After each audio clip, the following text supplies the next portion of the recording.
Best thing that's ever happened to you financially. Go. Easy. Sold my car on Carvana. Amazing offer. Really? I hit 200 on a scratcher. Did the scratcher come to your house and hand you a check? No. How many scratchers did you hit to get that? I hit a button on Carvana.com once. Okay, that's fair. It's like the lottery, except you always win. Not like the lottery at all, actually. Exactly. Inexplicably good. Offers worth bragging about. Sell your car today on Carvana. Pickup fees may apply.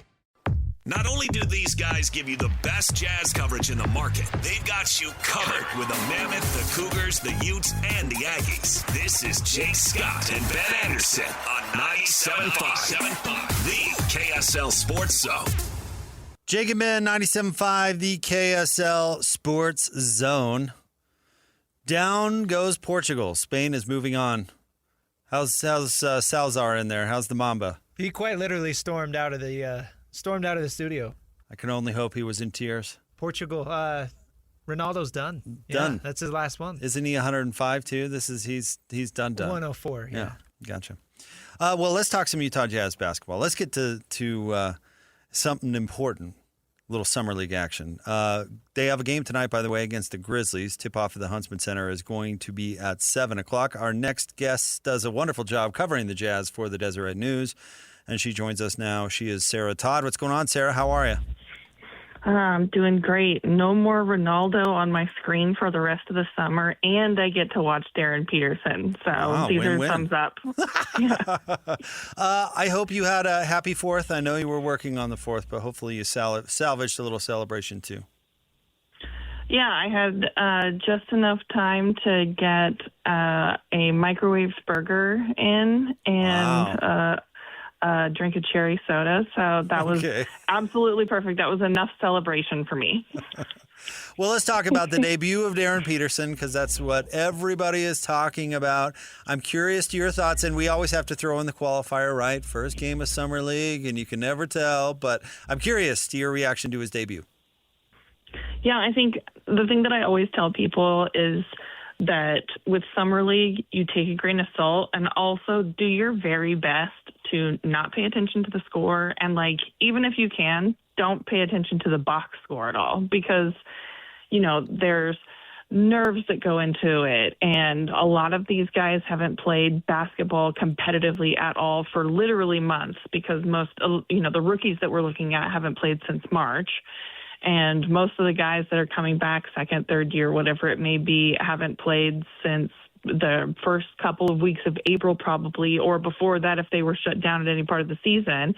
And so always with a grain of salt. But the things that you're really looking for in Summer League are how does it feel? And I know that sounds very woo-woo, right? But the things that are going to translate from a Summer League court to a real NBA court is the guys that stand out and they pop out.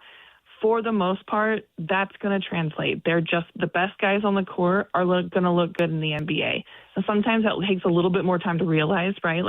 We've seen Cody Williams look really good for a couple of years in Summer League. That hasn't totally translated, but think back to Keontae George's first year in Summer League where he had 33-3 in Vegas. And it took a couple of years for him to kind of really settle into an NBA spot. And so that's what you're looking for, is just the guys that stand out, what feels best and what looks best. You certainly don't have to talk yourself into his shot, do you? You don't no, see his shot, and you don't have to say, well, maybe it'll get there in a couple of years. I mean, that stood out to me immediately. Yeah, his shot has been so fluid, form, mechanics, all of it since he was in high school. It's beautiful, right? When you see guys that shoot the ball like that, it's just wonderful to watch. But also, I think the way that he gets to his shot, the fact that he's 19 years old and he doesn't really get sped up at all, he really controls the pace of the game, and he doesn't force bad shots. God, there's so many things that could be worse for a 19-year-old rookie that you just got in the draft. It's wonderful to see. I liked it that he well, let me put it this way. You've been covering Summer League and the NBA for a long time. You never know what kind of buy-in level you're going to get at Summer League. It's all over the spectrum, right? Guys that don't want to be there, that think they're above it. Then you get the try hard, trying to make the league types, and it's this weird meshing of motivation. But I thought it was a positive that he really wanted to show his stuff after all the controversy at Kansas and not going number one and the kind of off the floor knocks against him. I liked it that he was eager to come out at first opportunity and show what he could do. Yeah, and kind of piggyback off that. One of the things that he said after the game, honestly, the thing that he said that I loved the most was that, again, like you're saying, all these questions about like his buy-in and like how much he cares and how much he wants to be on the court, kind of his competitiveness. And he comes in after that game and he's talking about the fact that Zuby Ejiofor is on the Atlanta Hawks Summer League team. And when he saw that roster, he's thinking about the fact that Zuby Ejiofor was on the St. John's team that knocked out Kansas in the NCAA tournament. And he's like, I'm not going to let this guy get another win. It's a Summer League. It's not even a Vegas Summer League game. It's a Salt Lake Summer League game. Right. So the fact that he's even thinking about that kind of stuff and like has that, he's just got a lot of dog. And I think that the Jazz roster has been missing that kind of dog. Yeah, an edge. I totally agree. Jazz have a lot of great young players, but I don't know if they have a guy that you would say, okay, that dude has a little edge to him, a chip on his shoulder type of dude. Yeah, I've been saying for a long time the Jazz have been lacking dog. And not only that, but like lacking a guy who wants to defend and can defend out on the perimeter at that level. I think, it was really, really nice to see the crowd at the Huntsman Center and they're, on their feet when Darryn comes out and he leads the team out onto the court for pregame warmups. And then his first possession, first touch the ball, he just makes a read and goes around like a bigger guy and drives to the basket. Huge eruption from the crowd. And then like 70 seconds later, there's a chase down block from Darryn Peterson on Kingston Flemings. And I was like, that is what you want, right? Like, that's what the Jazz have been missing, is a guy who not only has it on the offensive end, but isn't going to give up on a defensive play.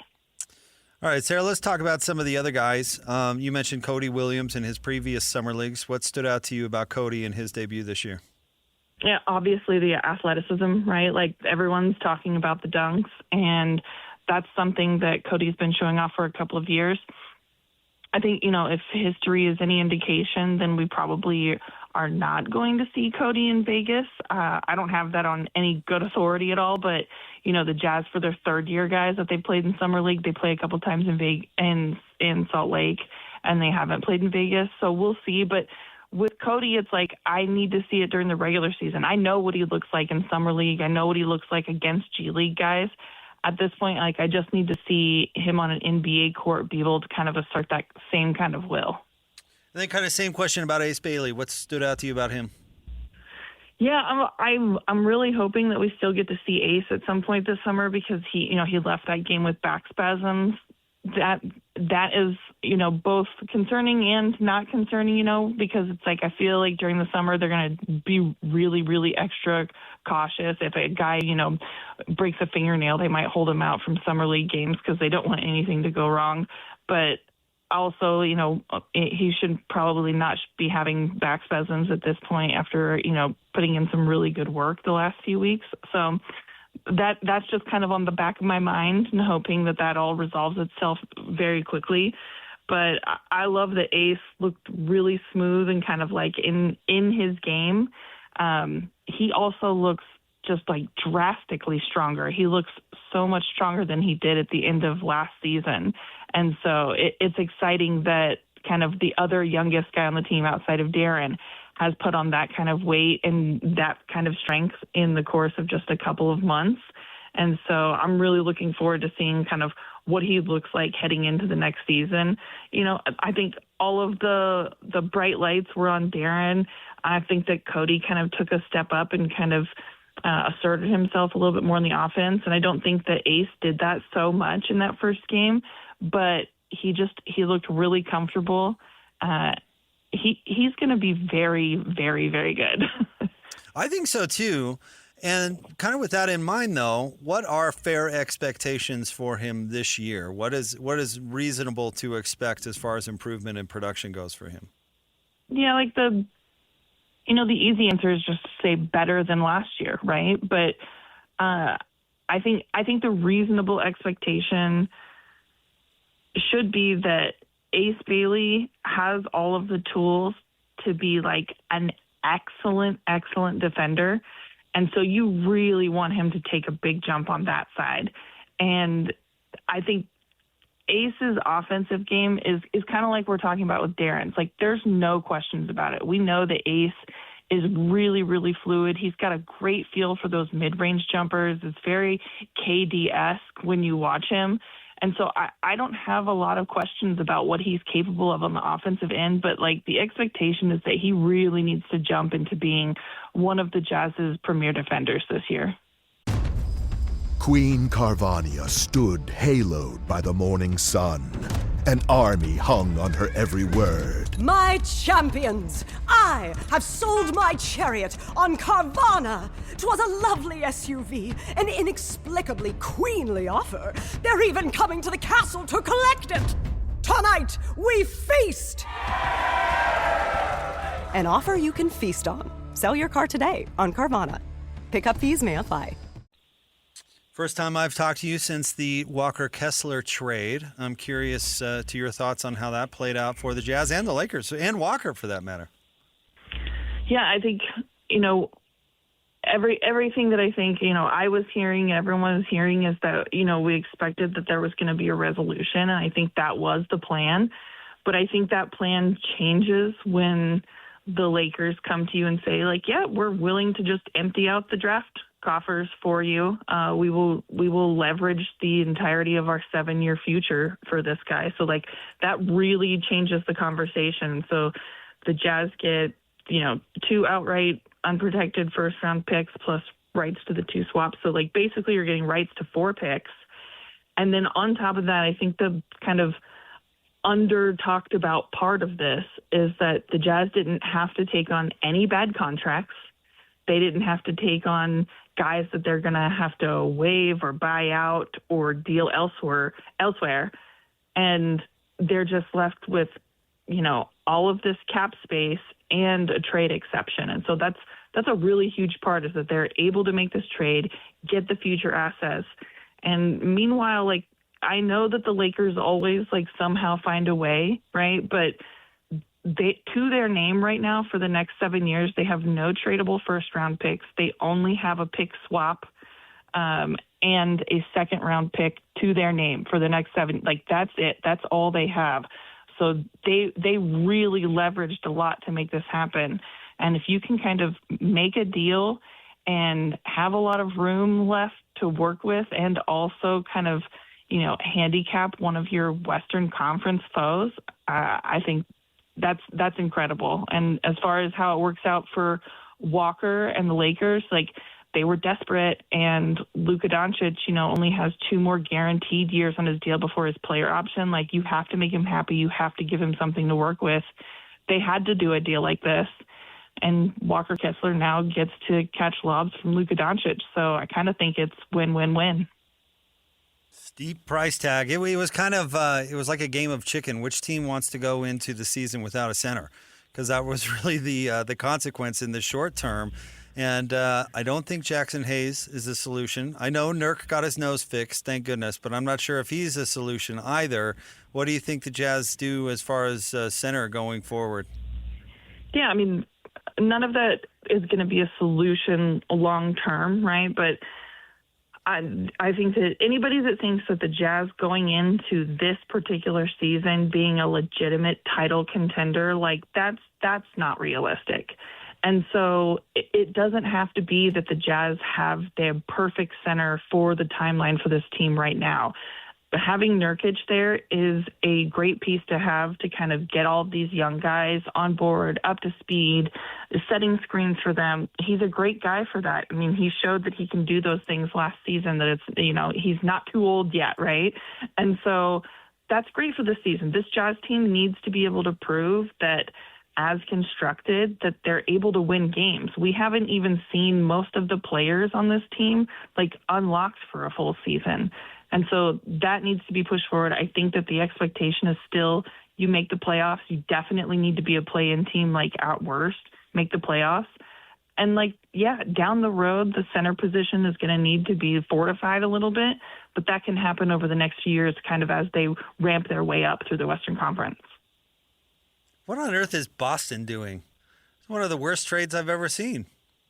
What's Boston doing? What's Washington doing? What's Sacramento doing? Yeah, right. What are they? I can't make hide nor hair of it. I mean, you take on Paul George. You were that desperate to move off a top, I don't know, what do you put him at, Sarah? Top 10, top 12 player in the NBA? It seems crazy. We were listen, I know that last year was a weird year with the injuries and the 65-game rule and whatnot, but Jaylen Brown had that team winning, and we were talking about him as a part of the MVP race when Jason Tatum was completely sidelined.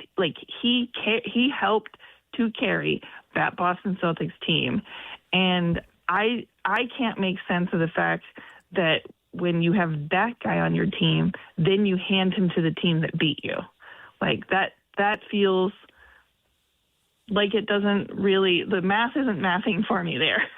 No, I couldn't agree more. As far as Sacramento, they drafted the GM made friends with Acuff's dad back in the day, so they drafted him, and they're just going to give him the team, right? I mean, they're just going to hand that to the team. That's a great way to do things, is just if you have a friend from one day back when, start making decisions for your NBA franchise based on that. And, let's just replace Russell Westbrook with Russell Westbrook. It's very Sacramento. It's very King. Listen, Kang's going to Kang. That's what they're going to do. I mean, you don't get that rep accidentally. Enjoy the game tonight, Sarah. Well, let me ask you this before I let you go. Anything you're going to have your eye on tonight? Possible storyline that we can follow as well? Yeah, I mean, a little bit. I'm watching to see if Darryn can hold the turnovers down during this one. I think maybe early jitters, and I know that he was upset with himself about having 8 turnovers in that first game. It doesn't really matter. I'm still looking at the same stuff, right? Does he come out and look like he's playing with an edge? Does he come out and look like he's playing in a league of his own compared to everyone else? That's what we're going to be looking at throughout the entirety of the summer. Well, Sarah, thank you for coming on. We love your coverage. We'll be watching for it tonight.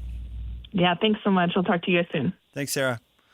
There you go, the one and only Sarah Todd. She covers the Jazz for the Deseret News, and she will be up at the Huntsman Center tonight for the Jazz matchup with the Memphis Grizzlies. And it'll be a chance to see Darryn Peterson take on Cam Boozer.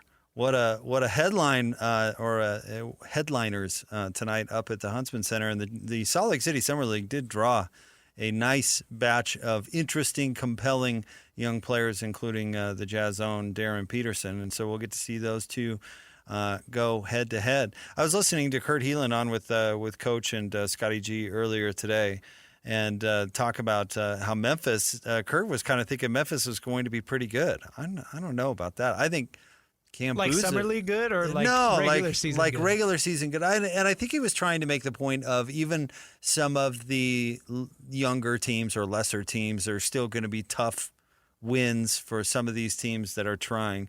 I just don't know if Memphis is an example of that. I mean, some nights the Jazz were a tough win, Oh, man, most nights until they completely pulled the plug. Right, so I guess which you never was the know, point he was trying to make, honestly. Because, the Jazz were on pace to be a 30-win team basically until, the end of December when they said, all right, well, we're only going to win 5 more games for the rest of the year. We talked about it on this show. So Kurt was kind of hinting with the different rules, and maybe teams like the Jazz last year will now be a little bit more of a tough out, and he threw Memphis into that convo. I'm pretty intrigued, reboot a team around a player like Cam Boozer, who is the type of player that you can build around, in my opinion, just based on the way that he plays, and he makes other players better. So he'll get every opportunity, though. I mean, Darryn Peterson is going on to a Jazz team that, shots, playmaking. I mean, there's going to be real competition for all of that, and I don't think Cam Boozer is going to have something similar. I mean, speaking of Ace Bailey, he's if he makes the next step, and you heard Sarah talk about his offense and where his offense is right now, I mean, he's going to be pushing Darryn Peterson for minutes. He's going to be pushing Keontae George for minutes. He's going to be pushing Lauri Markkanen for minutes. And if he's motivated to make that next step, I think that's a huge storyline, because I do think those sorts of things make players better, to fight it out and earn your role on the team. I thought that was a big part of Keontae George's arc last year. If we look back, Keontae George, when he was rookie, he was handed a pretty big role. He was then moved into the starting lineup. I'm trying to remember how far into his rookie year. And, kind of had that attitude like, okay, I'm an NBA starter. I'm here. Let's do it. I've arrived. And then you recall that he was benched the next season in favor of Isaiah Collier, who moved into the starting lineup for the rest of the year. And then famously, the Jazz, kind of had to talk to Keontae at the end of the year. And he came back with a great attitude and mindset, and really earned his role with his teammates and with the coaching staff. And then all of a sudden he was off to the races last year on a team that had that role and that opportunity available to it. But I think to him, but I think he benefited from having to go out and earn it and battle it out with Collier in camp, and how to exercise his new mentality. And he's been just such a different and terrific player ever since, and that's not going to stop for Keontae either. He needs to fight for his role, and he's quite literally going to be fighting for a contract extension, which he's in the same boat that Walker Kessler was in last year. And we'll see with no Walker Kessler. You heard Sarah talking about, having a little bit more money. Maybe their attitude on whether or not to extend Keontae George this offseason, maybe that changes a little bit, but he's going to be motivated to go out and show his stuff. I don't know if the Jazz view him as a max player, but I bet you after last year, he views himself as pretty close to that. So, it'll be interesting to see if he goes out and battles for it and proves that he's going to be a dude. I did not ask Sarah, I should have, about her thoughts on adding Josh Okogie. That is kind of the news today. The Jazz add I don't know, would you call him 3-and-D wing, Christian? I mean, he averaged, let's see, where was this? He averaged like 38.5% from three last year. Yeah, I mean, it was funny hearing Tim talk about him. The first thing Tim brings up, defense. Second thing Tim brought up, 3-point percentage, 3-and-D. He's a little short, but he can guard multiple positions, right? So we'll see how he fits into that room with some of the other wings like Ace Bailey and Cody Williams and some of these other players that are going to be rotating at that kind of 2-3 spot. You know what? He's a player that Will Hardy can play to motivate other players. Exactly. Like if he can go into the locker room and howl about defense, and then this is a dude where he can back up his point. If you guys don't want to go guard, I'll just play Okogie because he's gonna guard. And then if you get the other guys to the point where they can play a little defense and they're gonna play both sides of the ball, then you don't have to play Okogie as much, and you're only paying him $6 million. In a 2-year, $12 million deal, I'd have to look. I got to imagine the second year is not guaranteed. So if it works out, great. If it doesn't, because other players step up, even better. Yeah, motivator. You were just talking about how Keontae needed that, and Keontae's not the only young player on this roster that needs that. So, yeah, Will wants to make an example. Get out there, Josh, Because at this point, and I'm going to pick on Bryce a little bit. Apologies, but he's the one who this is most obvious for. Maybe not the only one. But the difference between him being out of the league and him being a rotational player is him becoming serviceable on the defensive side. It's true. His skill set offensively, his size, all of that, and keeps his body right and all of that, he could easily be a productive rotational player in the NBA for a long time. But if he doesn't pour it on defensively and figure out how to guard, teams aren't going to do it because he's not good enough that you're just going to donate the whole offense to him and allow him just to coast on defense. He's going to have to become a two-way player. And if you can figure out a way to motivate him with minutes with a guy like Okogie, then, all of a sudden maybe you get him to take the next step in his game. But it is true, like Sarah mentioned it's true about Ace Bailey. It's true about, even Darryn Peterson, even though he played well on both sides of the ball in Summer League game number 1. These guys are going to have to be two-way dudes in the NBA to get minutes, and I think that certainly is a positive thing. All right. Big thanks to Sarah Todd for jumping on with us in the last segment. Again, check out all her work at the Deseret News, of course. All right, we'll have more coming up next. It's the Jake and Ben Show, 97.5, the KSL Sports Zone. Evening. Buyer's remorse. Buy a new car? I'll be moving in. Let's get started. Sorry, I think there's been a mistake. I bought it from Carvana. You what? Yeah, great price. I even have 7 days to love it or return it. So there's no... No buyer's remorse. More like buyer's rejoice. I guess I'll let myself out. Congratulations. I mean it. Buyer's rejoice. Buy your car today on Carvana. Limitations and exclusions may apply. See our 7-day return policy at Carvana.com.